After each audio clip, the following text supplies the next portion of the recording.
Yo guys, what is up? And we are back with Broadway grosses, so let's get into it.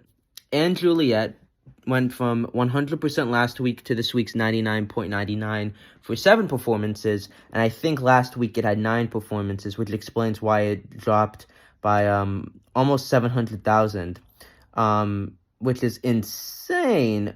And I don't know why this had 7 performances, and if any of you guys know why, please let me know in the comments down below. It went from 1,784,000 last week to this week's 1,118,000 this week. Beautiful Noise went from 78% to 59%, which is, wow, that's bad. And it went from 1,114,630 to 693K this week. That's terrible. Yeah. I think, again, last week, I'm pretty sure it did 8 performances.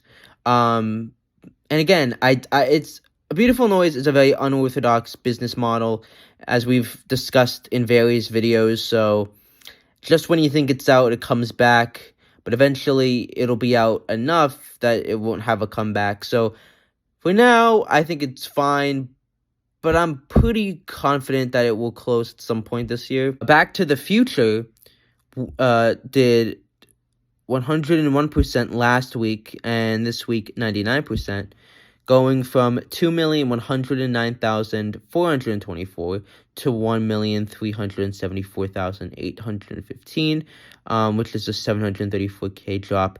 Pretty extreme, and kind of confusing that it did not confusing, like very surprised that it did that big of a drop, all things considered.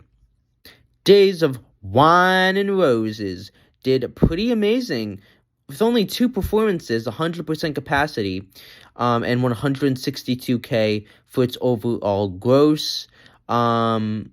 So it's not selling super well, and I love this musical, and I think if you haven't listened to it, go and listen to it now. But again, it's a very dark prestige musical, and as we know, those kind of musicals are struggling on Broadway. I would have liked it if there was like a 4 or like a 5 or like a 3, but again, that was a big ask. But 162K isn't bad for Days of Wine and Rose. I mean, here's the thing. It is bad. I'll be honest. It is bad. But for a prestige musical that no one knows about, it's pretty decent, all things considered. But again, if it doesn't go to like 3 or 4 next week and it goes to like 2 or something, that's when I'll be like, okay, this is concerning. But anyways, go and see Days of Wine and Roses. Gutenberg did 100% last week and 97% this week, going from 1,280,597 to $1 million this week. Hadestown did 101.18 last week, 101.3 this week, going from 1,114,449 to 833K for a 281K drop. Not terrible, all things considered, and 833K is a solid week for Hadestown. So again, hopefully Hadestown has a comeback and it actually makes it out of 2024, as I don't want the musical to close, or really any musical to close. I was just saying it as it was, but again, it's not completely out of the red zone yet. I think if it can maintain, 700K plus with the occasional 6,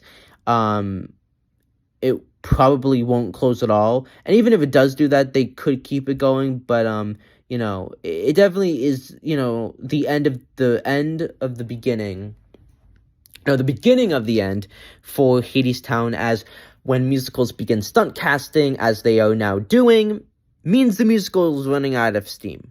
Harmony went from 555K last week to this week's 445K, going from 69% to 62%. And again, close it already. It's doing so bad capacity-wise, and again, it's not going to get a Best Musical nom well, even if it does, it's not going to win. And, 445K is just way too low. And again, it is trying to vie for a, prestige musical, but it's a little bit more expensive than Kimberly Akimbo, and the fact that Kimberly Akimbo ran for as long as it is mind-blowing. How to Dance in Ohio, last week it did 83%, this week 67% for 7 performances, going from 536K to 347K. As I predicted, it's back to where it was before Thanksgiving, and unfortunately, I think this musical is bound to be closing very soon. But it's pretty obvious to most people. Kimberly Akimbo, which is closing in April, and we all knew it was coming. I did, and you did if you watched the videos. But I didn't think it was going to last all the way to April.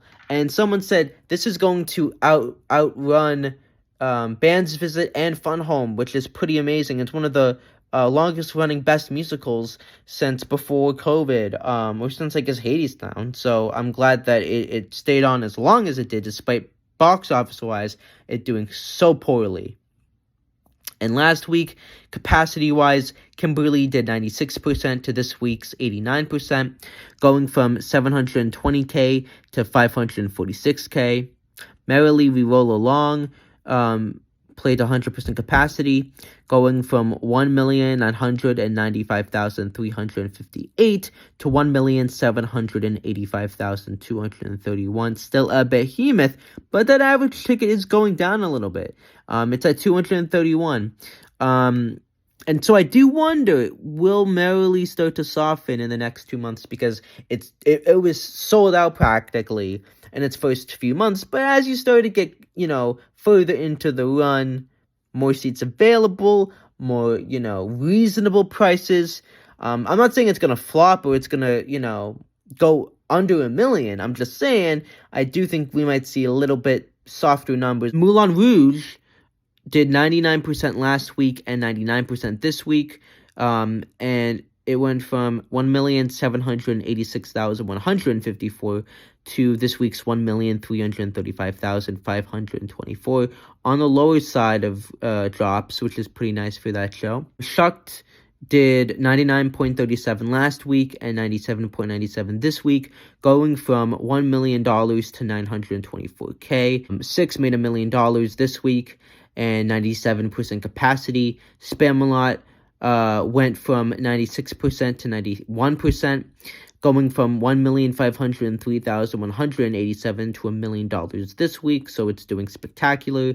And Sweeney went from 2,261,278 to this week's 2,037,853, going from 99% to 100.80. And those are the grosses. So let me know what your thoughts are in the comments down below. And overall, big drops, but that's to be expected. A few ones where I'm a little bit concerned, and again, I think it's very clear what's going to close. So thank you so much, and I'll see you in the next video. Peace.